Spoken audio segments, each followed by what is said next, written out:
وتراحمهم وتعاطفهم مثل الجسد إذا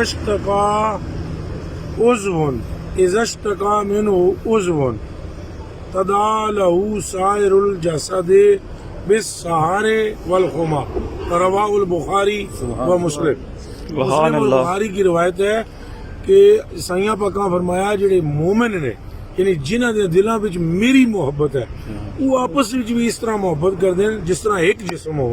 سبحان اللہ۔ مثلا ہن 1 2 3 4 5 6 7 8 9 10 11 ہیں 11 بندے اساں لیکن اساں 11 نا ایک ہاں۔ تہاڈا درد تے میرا درد ایک ہوئے، تہاڈی خوشی تے میری خوشی ایک ہوئے، فی توادہم وتراحمہم وتعاطفہم، رحم کرنے میں، محبت کرنے میں اور مہربانی کرنے میں ہم ایک جسم بن جائے۔ اذا اشتکا منہ عضو، ایک جسم کی حالت یہ ہوتی ہے کہ جب انگلی کو درد ہو تو پورا جسم متاثر ہوتا ہے، نہیں ہوتا؟ بے شک، نک نو درد ہوئے پورا جسم، داڑھ نو درد ہوئے پورا جسم متاثر، بازو کو درد ہو پورا جسم اس بے خوابی میں، بے چینی میں، بخار میں مبتلا ہو۔ ہم جب اس طرح ہو جائیں گے تو پھر ہمارے آقا مدینہ المنورہ شریف والے ہم سے خوش ہوں گے۔ صلی اللہ علیہ وسلم۔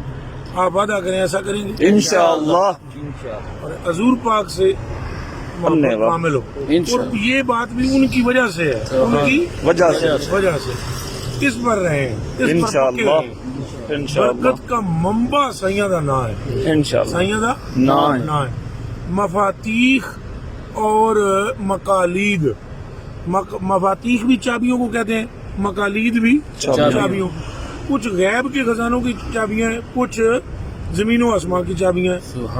دونوں چابیوں کا دونوں جو خزانوں کی چابیاں ہیں وہ میم خا اور میم دال ہے۔ محمد صلی میم اللہ خا اور میم دال، اب بناؤ میم خا میم دال کیا بنتا ہے؟ محمد صلی اللہ تو علیہ مانا وسلم۔ یہ نکلا کہ سائیں کریم صلی اللہ علیہ وسلم کا نام ہی اللہ کے خزانوں کی چابی چابی ہے۔ ہے، بے شک۔ تو جس کا نام خزانوں کی چابی ہے وہ خود کیا ہوا؟ اللہ، بس اللہ پاک آپ کو مجھ کو اس پر پکا رکھے۔ آمین۔ آیت الکرسی پڑھ کے پھونکو، اللہ اللہ الہ الا آیت الکرسی پڑھ کے پھونکو۔ یہ بھی سائیاں دا نام ہے۔